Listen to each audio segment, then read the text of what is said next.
Assalamualaikum warahmatullahi wabarakatuh. Alhamdulillahirabbil alamin. Wassalatu wassalamu ala sayyidina Muhammadin thawil amin wa ala alihi wa ashabihi thayyibin tahirin.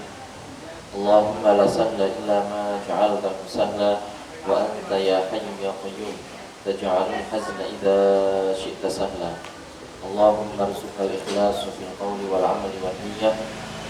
Udzakirukum wa udzakiru nafsi bi ikhlasin niyyati lillahi tabaraka wa ta'ala.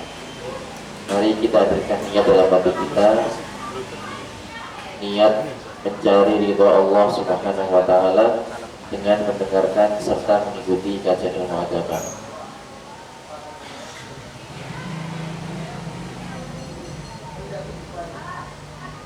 Para jamaah yang dirahmati oleh Allah Subhanahu wa ta'ala, kita semua tahu bahwa Ramadan ini adalah bulan yang paling utama dari semua bulan Islam, bulan yang penuh dengan taburan berkah serta kebaikan yang sangat besar sekali.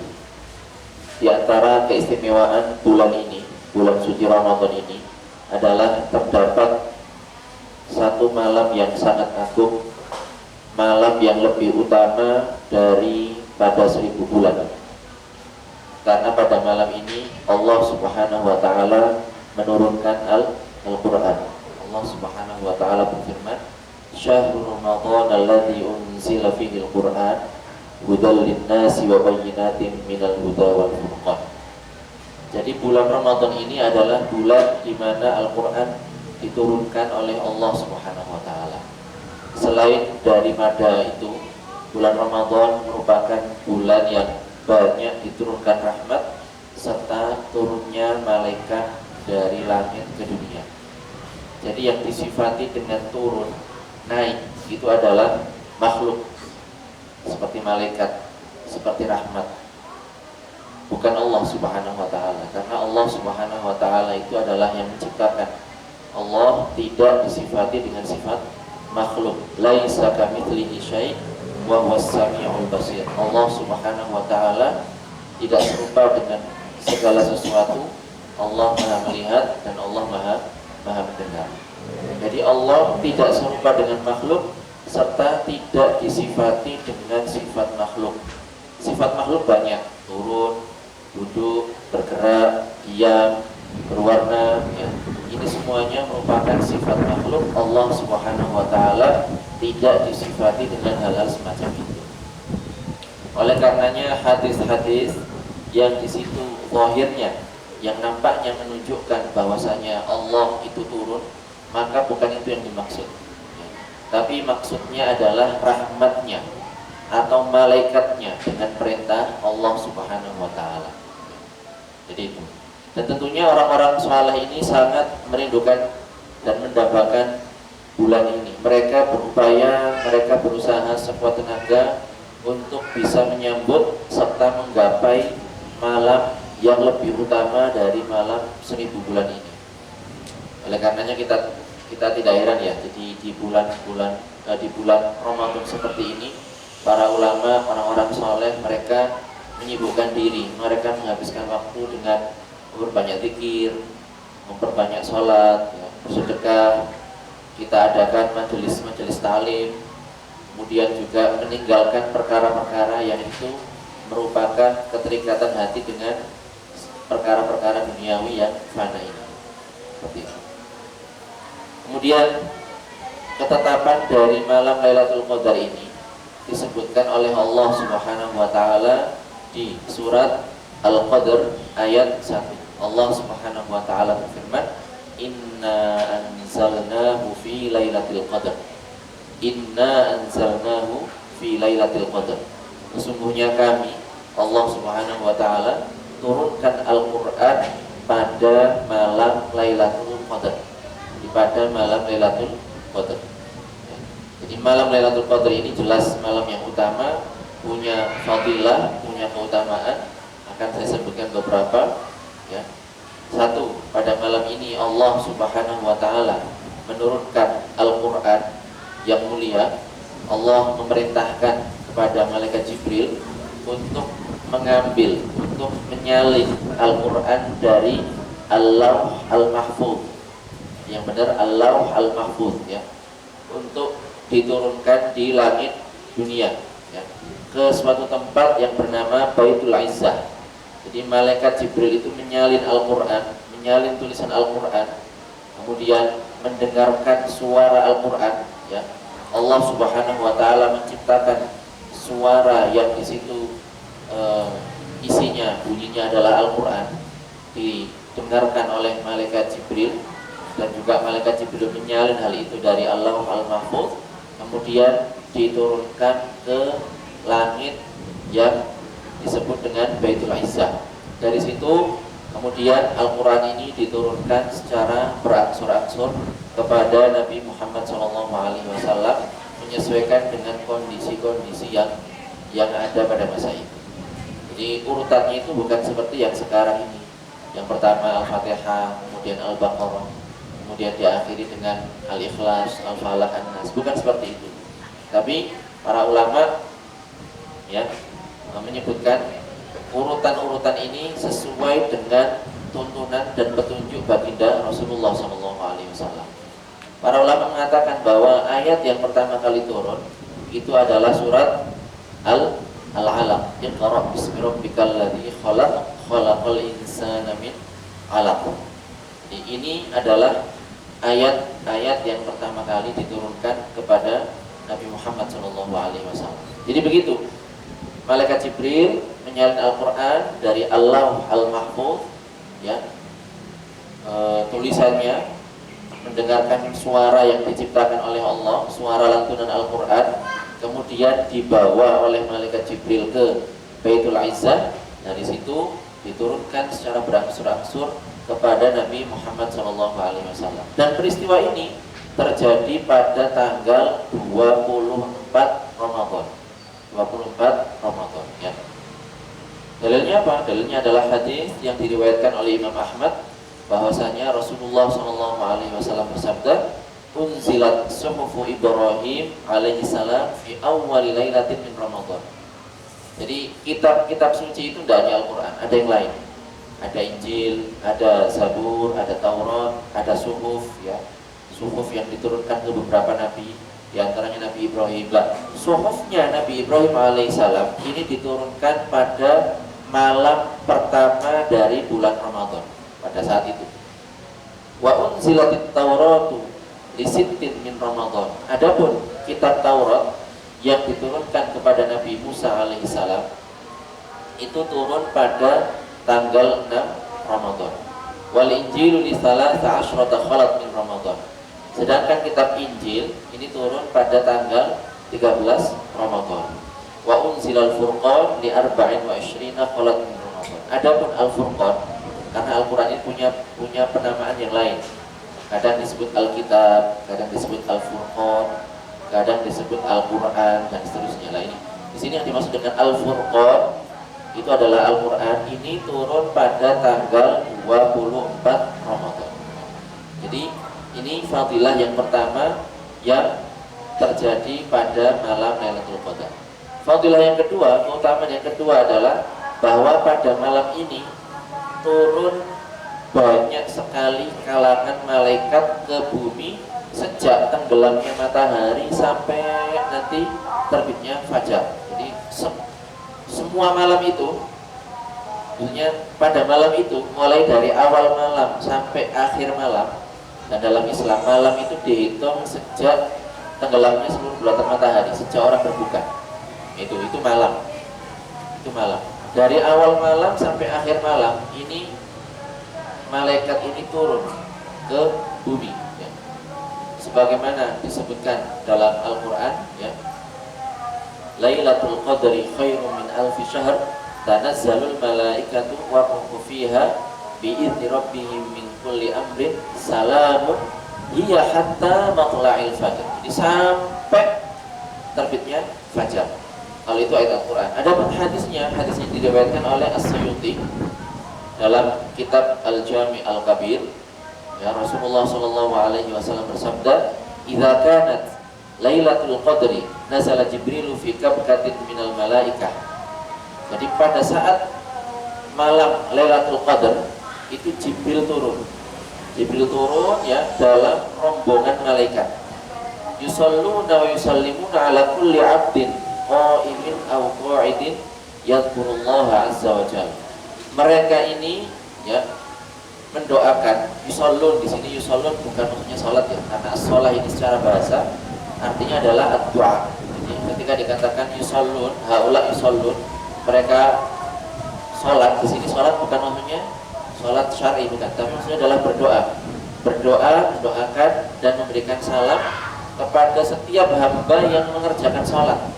Duduk, berdiri mengerjakan salat, dan mereka ini berzikir menyebut nama Allah Subhanahu wa taala. Jadi malaikat turun dengan begitu banyaknya sejak awal malam Lailatul Qadar sampai terbitnya fajar.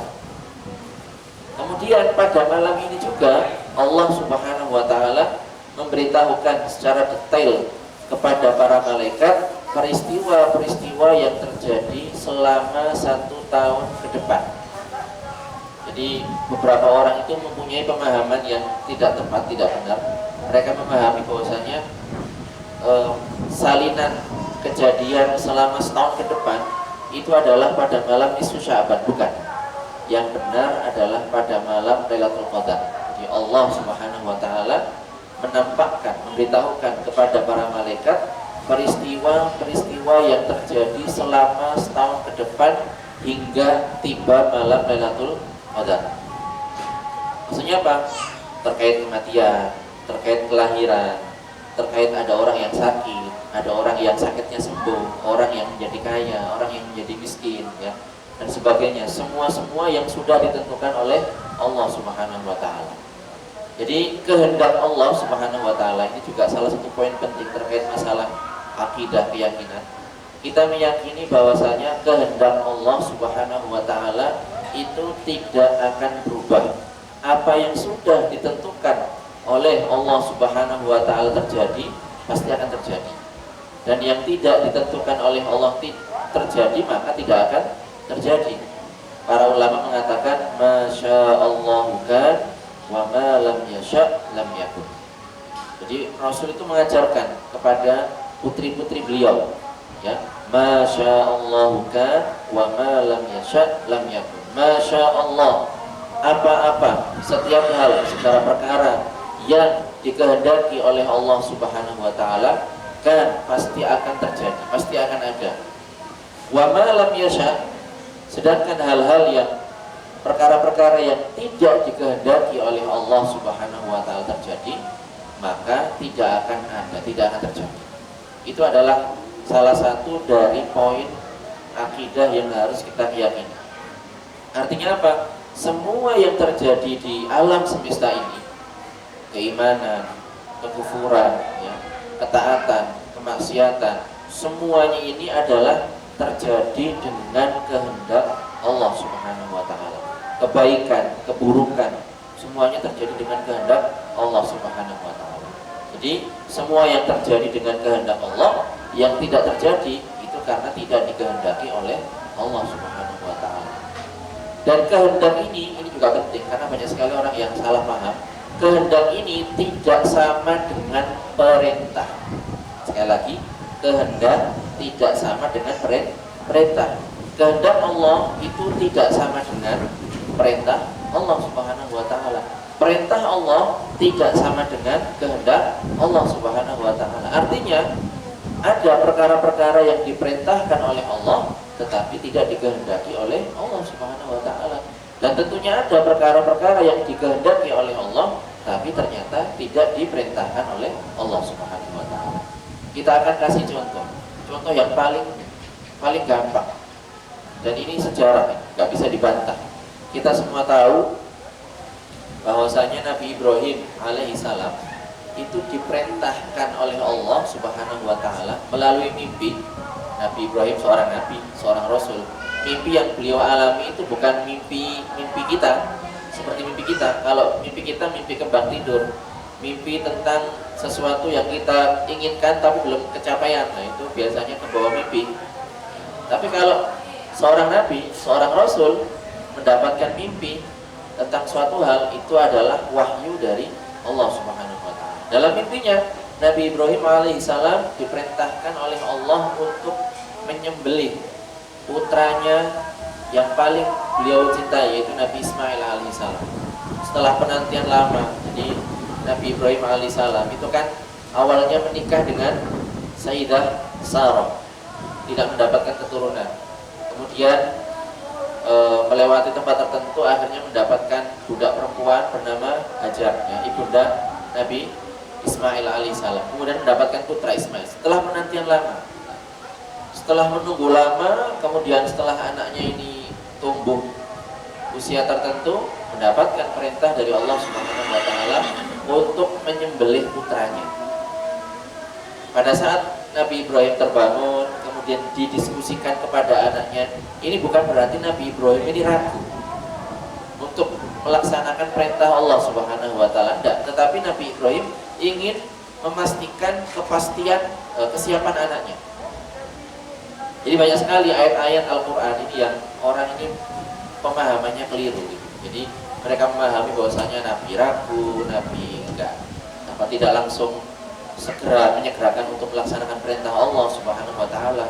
Jadi di sini ketika Nabi Ibrahim diskusi dengan anaknya, bukan berarti Nabi Ibrahim ini ragu-ragu untuk melaksanakan perintah Allah Subhanahu wa taala, tetapi Nabi Ibrahim di sini ingin memastikan kesiapan putranya sendiri, itu Nabi Ismail alaihissalam. Dan kita tahu dari akhir cerita bahwasanya Nabi Ismail ini tidak jadi disembelih. Nabi Ismail tidak jadi disembelih. Kenapa?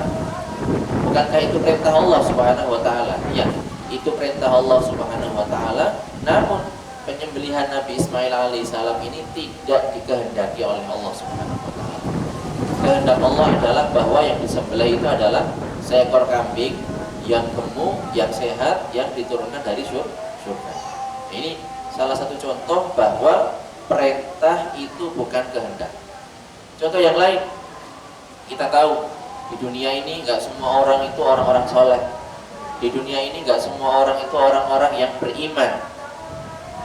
Ada orang beriman, ada orang tidak beriman, orang kafir. Bukankah Allah Subhanahu wa taala memerintahkan manusia untuk beriman? Ya kan, perintah Allah untuk beriman. Tetapi apakah semua manusia beriman? Tidak. Nah, mereka tidak beriman ini adalah kehendak Allah Subhanahu wa taala. Atau contoh yang lain, kita tahu, kita umat Islam, orang-orang Islam itu punya kewajiban mengerjakan sholat 5 waktu. Tapi apakah semua orang Islam mengerjakan sholat 5 waktu? Tidak. Bagaimana itu? Ya, mereka tidak mengerjakan itu adalah karena dikehendaki oleh Allah Subhanahu wa taala. Kalau ada yang bertanya, bagaimana ini? Diperintahkan, tapi kok nggak dikehendaki? Bagaimana ini? Ya, ini semuanya ya terserah Allah Subhanahu wa taala. Bukan kapasitas kita sebagai hamba untuk ngatur-ngatur Tuhan. Allah Subhanahu wa taala berfirman, la yus'alu amma yaf'alu wa hum yus'alu. La yus'alu amma yaf'alu. Allah itu tidak ditanya. Allah itu tidak ditanya, kenapa Allah menciptakan ini, tidak menciptakan ini, memerintahkan ini, tidak memerintahkan ini. Itu bukan kapasitas kita sebagai hamba, tapi hambalah yang nanti akan dimintai pertanggungjawaban atas perbuatannya. Wa hum yus'alun. Al-ibad yus'alun. Para hamba inilah yang nanti akan dimintai pertanggungjawaban oleh Allah Subhanahu wa taala. Jadi masih berkaitan dengan kisahnya Nabi Ibrahim alaihissalam. Ayat yang di situ menjelaskan bahwasanya Nabi Ibrahim mengatakan hadza rabbi, hadza akbar. Ini juga banyak disalahpahami oleh orang. Ketika Nabi Ibrahim melihat bulan, bintang, matahari, ya, kemudian beliau mengatakan hadza rabbi, hadza ini rabbi Tuhanku. Ini bukan maksudnya Nabi Ibrahim menetapkan ini Tuhan beliau, bukan. Tapi ini adalah dalam bahasa Arab disebut dengan istifham inkari, pertanyaan yang merupakan pengingkaran. Kalau dengan bahasa lain seperti ini bukan Tuhan saya ini. Tuhan saya nggak gini. Tuhan saya bukan ini. Itu maksudnya. Jadi Nabi Ibrahim ingin menunjukkan kepada kaumnya, kepada umatnya pada saat itu bahwasanya matahari, bulan, bintang itu tidak layak disembah. Karena mereka ini muncul dan tenggelam, berubah. Kemunculan dan tenggelamnya mereka ini adalah dikehendaki oleh Allah Subhanahu wa taala. Berubah. Berarti butuh kepada yang mengubahnya, butuh kepada yang menjadikannya seperti itu. Dan yang butuh bukan Tuhan. Dan Tuhan itu tidak butuh. Oleh karenanya, karena mereka butuh, karena mereka berubah, mereka bukan Tuhan. Itu maksudnya. Karena apa? Nabi Ibrahim ini jelas dalam Al-Quran disebutkan, maka Ibrahimu Yahudiyya wala Nasraniyya walakin kana hanifan muslima wa ma kana minal musyrikin. Nabi Ibrahim itu bukan seorang Yahudi, bukan seorang Nasrani, ya, bukan juga orang-orang yang musyrik, orang yang menyembah kepada selain Allah Subhanahu wa taala. Tetapi mereka, Nabi Ibrahim ini adalah orang yang Islam yang lurus. Semua para nabi seperti itu. Sejak mereka mendapatkan pemahaman pertama kali, mereka tahu bahwa Tuhan yang berhak disembah itu hanyalah Allah Subhanahu wa taala. Ini saya tarik lagi ke ayat yang lain karena masih bahas tentang nabi dan malaikat. Banyak juga orang yang salah paham ketika mereka membaca ayat Al-Qur'an, di situ menjelaskan tentang kisah malaikat. Malaikat itu kan mendapatkan ilham dari Allah Subhanahu wa taala. Mereka mendapatkan ilham, ya, dari Allah Subhanahu wa taala bahwasanya Allah itu akan menciptakan makhluk yang namanya manusia yang akan menjadi khalifah, menempati bumi, akan memakmurkan dan mengisi bumi. Karena pada saat itu manusia belum diciptakan. Dan sebelumnya ada makhluk yang diciptakan oleh Allah yang mereka ini perbuatannya merusak dan menumpahkan darah. Dan malaikat ini juga mendapatkan ilham bahwasanya nanti manusia ini sifatnya itu seperti itu, saling membunuh, menumpahkan darah. Nah, pada saat manusia diciptakan, malaikat bertanya kepada Allah Subhanahu wa taala.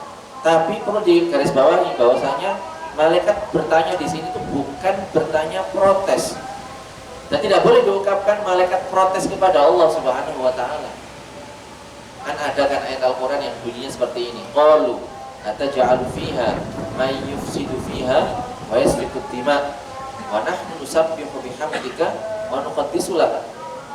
Di awal surat Al-Baqarah ini, ya Allah, apakah Engkau akan menjadikan orang-orang yang mengisi bumi, yang mereka ini akan menjadikan kerusakan, kebinasaan, saling menumpahkan darah dan seterusnya, padahal kami ini adalah hamba-hambamu yang senantiasa bertasbih kepadamu.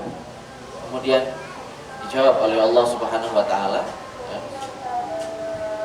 qalu ataj'alu fiha may yufsidu fiha wa yasfiku dima wa nahnu nusabbihu bihamdika wa nuqaddisu lak qala inni a'lamu ma la ta'lam. Jadi Allah Subhanahu wa taala mengetahui apa yang tidak diketahui oleh malaikat. Di sini ini poin yang harus kita pahami adalah tidak boleh dibahasakan, diungkapkan dengan ungkapan yang ini tidak sesuai dengan sifat malaikat. Sebagian penceramah itu mengatakan malaikat saja protes kepada Allah Subhanahu wa taala. Malaikat di sini bertanya kepada Allah tentang hikmah diciptakannya manusia yang nanti mereka ini punya sifat seperti itu, merusak dan menumpahkan darah. Apa hikmahnya ya Allah? Nah, kalau menanyakan hikmah boleh, malaikat seperti itu. Tapi kalau diungkapkan dengan protes, ini sangat tidak layak bagi para malaikat. Seperti itu. Kenapa? Karena malaikat ini sebagaimana disebutkan di ayat yang lain, mereka adalah hamba-hamba Allah yang senantiasa taat kepada Allah Subhanahu wa taala. Ya. 'Alaiha malaikatun ghiladun syidad la ya'sudallaha ma amarahum wa yaf'aluna ma yu'marun. Mereka ini tidak pernah bermaksiat kepada Allah, para malaikat, ya. Tapi mereka ini senantiasa melaksanakan segala dan semua perintah Allah Subhanahu wa taala. Jadi malaikat itu sifatnya seperti itu. Bukan berarti mereka nggak punya pilihan, enggak. Mereka diciptakan dengan pilihan. Tetapi pilihan mereka ini hanya jatuh untuk berbuat taat kepada Allah Subhanahu wa taala. Jadi pada malam ini, ya, Allah Subhanahu wa taala menurunkan malaikat. Allah memberitahukan kepada mereka peristiwa-peristiwa yang terjadi selama setahun ke depan hingga tiba malam Lailatul Qadar berikutnya. Hingga tiba pada malam Lailatul Qadar berikutnya. Dan tadi sudah kita sebutkan bahwa kehendak Allah Subhanahu wa taala itu tidak berubah dengan doa, tidak berubah dengan sedekah, dan juga tidak berubah dengan amalan kebaikan maupun ketaatan yang lainnya. Allah Subhanahu wa taala berfirman, "Fiha yufraqu kullu amrin hakim." Jadi pada malam itu, pada malam Lailatul Qadar, dijelaskan segala urusan yang telah ditentukan oleh Allah Subhanahu wa taala. Jadi begini para jamaah, kehendak Allah, ketentuan Allah Subhanahu wa taala itu tanpa permulaan. Dan saya ulang, kehendak Allah, ketentuan Allah Subhanahu wa taala itu tanpa permulaan. Adapun makhluk ciptaan yang ditentukan dan diciptakan oleh Allah Subhanahu wa taala ini muncul pada waktu yang dikehendaki oleh Allah Subhanahu wa taala. Begini contohnya, misalnya kita sekarang ditakdirkan, dikehendaki oleh Allah menjadi orang Indonesia. Sebagian kita laki-laki, sebagian kita perempuan. Kita kumpul di Probolinggo, kumpul di kecamatan ini, di titik di ini, petak bumi ini, dengan kondisi kita sekarang masing-masing ini. Ini semuanya adalah kehendak Allah Subhanahu wa taala. Sudah dikehendaki oleh Allah Subhanahu wa taala pada azal, ya. Tanpa permulaan, tanpa diawali dengan waktu. Itu kehendak Allah Subhanahu wa taala. Nah, kehendaknya, ya, makhluk yang diciptakan, makhluk yang dikehendaki akan muncul pada waktu yang sudah ditentukan oleh Allah Subhanahu wa taala. Jadi kehendak Allah itu azali tanpa permulaan, sedangkan makhluknya itu muncul pada waktu yang sudah ditentukan oleh Allah Subhanahu wa taala. Contoh lain begini. Sekarang misalnya di sini langit cerah, tidak hujan. Kalau seandainya nanti pada saat berbuka atau saat tarawih atau pada malam hari kok ternyata turun hujan, itu bukan berarti Allah mengubah kehendaknya. Allah awalnya pengen langitnya cerah, kemudian Allah saya kasih hujan dah. Bukan seperti itu. Bukan seperti itu. Tetapi semuanya ini sudah dikehendaki oleh Allah Subhanahu wa taala. Tapi muncul pada waktu yang sudah ditentukan oleh Allah Subhanahu wa taala. Di siang-siang misalnya langit cerah, siang-siang panas begitu, matahari sedang terik-teriknya, tiba-tiba hujan deras begitu derasnya. Itu bukan berarti kehendak Allah berubah, bukan. Tetapi semuanya sudah dikehendaki oleh Allah Subhanahu wa taala. Jadi ketika membahas mengenai Allah Subhanahu wa taala, itu jangan dibayangkan seperti membahas tentang manusia, sifat manusia, enggak. Jadi kalau kita membahas mengenai Allah, tentang eksistensi Allah, tentang keberadaan Allah Subhanahu wa taala, yang harus kita yakini adalah bahwa Allah itu, kemarin sudah kita bahas, tidak serupa dengan segala sesuatu, tidak butuh dengan segala sesuatu. Allah Subhanahu wa taala sifatnya tidak berubah, kehendaknya tidak berubah, pendengarannya tanpa permulaan. Kalau kita kan awal nggak dengar suara, kita mendekat semakin terdengar. Kalau Allah tidak seperti itu. Jadi sekali lagi jangan seseorang itu membayangkan tentang Allah itu seperti apa, bagaimana. Bukan seperti itu cara seorang hamba untuk mengenal dan mengetahui Allah Subhanahu wa taala. Bagaimana? Ya kita belajar perkara-perkara yang wajib bagi Allah, sifat-sifat wajib Allah, perkara-perkara yang jaiz bagi Allah. Perkara yang jaiz itu adalah Allah, ya, boleh menciptakan, boleh tidak. Ini perkara-perkara yang jaiz. Jadi hukum akal, ya agak melebar dikit. Hukum akal itu terbagi menjadi 3 macam. Hukum akal terbagi menjadi 3 macam. Yang pertama adalah wajib akli, sesuatu yang akal tidak menerima kalau sesuatu itu tidak ada, dan itu hanya Allah dan sifat-sifatnya saja. Jadi akal tidak menerima kalau Allah tidak ada. Akal tidak menerima kalau Allah tidak disifati dengan maha mengetahui misalnya. Tuh, ini yang pertama. Jadi wajib akli, sesuatu yang akal tidak menerima kalau hal itu tidak ada. Yang kedua adalah mustahil akli. Mustahil akli, kebalikan dari wajib akli. Akal tidak menerima kalau hal itu ada. Misalnya sekutu bagi Allah Subhanahu wa taala. sekutu bagi Allah Subhanahu wa taala. Akal tidak menerima kalau Allah punya sekutu. Kalau ada yang serupa dengan Allah Subhanahu wa taala. Nah, oleh karenanya sekutu Allah itu adalah perkara yang mustahil akli. Perkara yang ketiga adalah perkara yang jaiz akli. Perkara yang kadang kalau ada ya diterima oleh akal, kalau seandainya tidak ada, akal juga menerima. Misalnya begini, kita manusia, kita dijadikan oleh Allah laki-laki. Tapi kalau seandainya saya dijadikan oleh Allah perempuan, itu bukan mustahil akli, bukan juga wajib akli, tapi jaiz akli. Misalnya turun salju di Probolinggo, di Kedopok misalnya, ini bukan sesuatu yang mustahil akli, sesuatu yang jaiz akli, boleh-boleh saja. Manusia diciptakan dengan sayap, manusia diciptakan dengan sirip ya, misalnya, bisa saja, boleh-boleh saja. Kalau seandainya Allah berkehendak, itu akan terjadi. Hal semacam ini namanya adalah perkara yang jaiz akli. Adanya sekutu bagi Allah Subhanahu wa taala ini perkara yang mustahil akli. Nah, kita kalau ingin mengenal Allah Subhanahu wa taala adalah dengan memahami konsep ini. Kita mengetahui perkara yang wajib akli bagi Allah, perkara yang jaiz akli bagi Allah, dan perkara yang mustahil akli bagi Allah Subhanahu wa taala. Seperti itu caranya. Oleh karenanya para ulama mengatakan ghayatul ma'rifati billahi al-iqanu biwujudi ta'ala bila kaifin wala makan. Jadi manusia itu memang bukan kapasitasnya untuk membayangkan zatnya Allah Subhanahu wa taala. Tapi bagaimana dia meyakini bahwa dia punya Tuhan, Tuhannya itu punya nama, diperkenalkan oleh para nabi namanya Allah, Allah disifati dengan sifat-sifat yang menunjukkan kesempurnaan ya, yang layak baginya, dan Allah maha suci dari segala hal yang menunjukkan kekurangan yang tidak layak baginya. Jadi meyakini seperti itu, meyakini Allah itu ada, tidak seperti segala sesuatu yang ada, disifati dengan sifat-sifat sempurna, maha suci dari sifat-sifat kekurangan ya.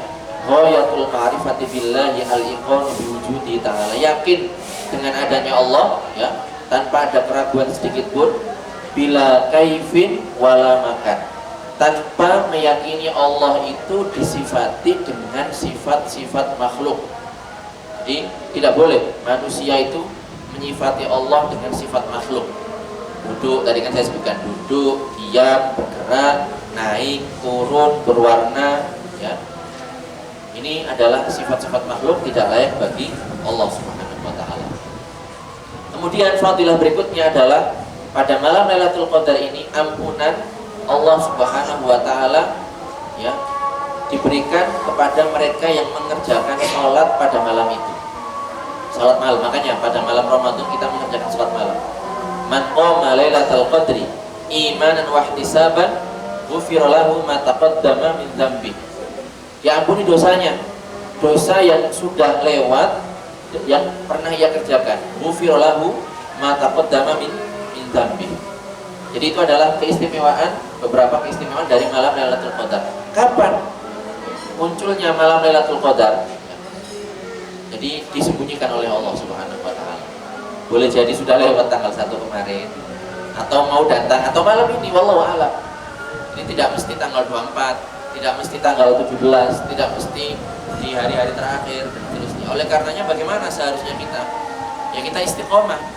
Istiqomah sejak awal malam pertama hingga malam terakhir. Kalau istiqomah pasti dapat malam Lailatul Qadar. Seperti itu. Nah, tapi memang ada hadis yang menunjukkan bahwa Rasulullah SAW itu memotivasi umatnya untuk mencari malam Lailatul Qadar pada 10 hari yang terakhir. Beliau bersabda, "Taharraw Lailatul Qadri fil ashril awakhir min Ramadan." Carilah Lailatul Qadar pada 10 hari terakhir bulan Ramadan. Dan biasanya ganjil, tapi tidak mesti. Itu hanya clue, hanya apa? Hanya semacam isyarat, hanya semacam petunjuk yang disampaikan oleh baginda Rasulullah. Nah, bagaimana malam Lailatul Qadar itu? Apakah ada tandanya? Ada tandanya. Di antara tandanya adalah bahwa pada malam itu cahaya ini sangat terang, jelas, bukan cahaya matahari, bukan cahaya bulan, dan juga bukan cahaya lampu. Pokoknya malam yang penuh dengan cahaya. Kemudian terkadang seseorang ini mendapati pohon-pohon bersujud. Ini kalau ada misalnya malam-malam panjenengan lihat ada pohon depan rumah kok sujud tuh, segera berdoa. Itu adalah malam Lailatul Qadar. Juga mendengar suara malaikat. Kalau mendengar suara malaikat, ya, segera berdoa. Itu adalah salah satu tanda dari malam Lailatul Qadar. Atau bahkan melihat malaikat dengan bentuk aslinya. Jadi malaikat ini, ya, punya bentuk asli, punya sekian sayap begitu. Punya sekian sayap. Kalau melihat seperti itu, ya berarti itu adalah termasuk tanda dari malam Lailatul Qadar. Dan di pagi harinya sinar matahari itu lembut, tidak panas, ya. Itu adalah tanda malam Lailatul Qadar. Orang yang mendapati malam Lailatul Qadar hendaknya dia memperbanyak doa. Apa doanya? Sebagaimana yang diajarkan oleh Rasulullah SAW kepada umatnya, beliau mengajarkan Allahumma innaka afuwwun karim tuhibbul afwa fa'fu anna. Itu termasuk doa yang dibaca. Atau membaca doa Rabbana atina fid dunya hasanah wa fil akhirati hasanah wa qina adzabannar. Itu juga termasuk doa yang seharusnya dibaca pada malam Lailatul Qadar. Oleh karenanya ketika orang sudah tahu begitu berharganya, begitu mulianya, begitu pahala, begitu besarnya pahala yang didapatkan seseorang yang mendapati malam Lailatul Qadar, ibadahnya ini lebih utama daripada 82 tahun lebih. Jangan kita menyia-nyiakan malam ini. Saya memotivasi, mengimbau kepada diri saya pribadi, kepada panjenengan sekalian, kepada para jamaah sekalian, mari kita memohon kepada Allah Subhanahu wa taala agar kita dimudahkan untuk mendapatkan malam Lailatul Qadar. Jadi semakin akhir bulan Ramadan itu harusnya semakin giat ibadahnya, semakin semangat dalam beribadah kepada Allah Subhanahu wa taala. Tapi prakteknya di lapangan tuh nggak kayak gitu. Orang semakin akhir bulan Ramadan itu musola, masjid itu jamaahnya semakin maju. Yang ramai itu adalah pusat-pusat perbelanjaan, itu ramai misalnya. Ya mudah-mudahan Allah Subhanahu wa taala memberikan pertolongan, kita istiqomah ya sejak awal Ramadan hingga akhir Ramadan. Mudah-mudahan apa yang saya sampaikan bermanfaat. Wallahu subhanahu wa ta'ala a'lam wa a'lam. Monggo para jamaah, mungkin ada yang mau ditanyakan, silakan. Bismillah.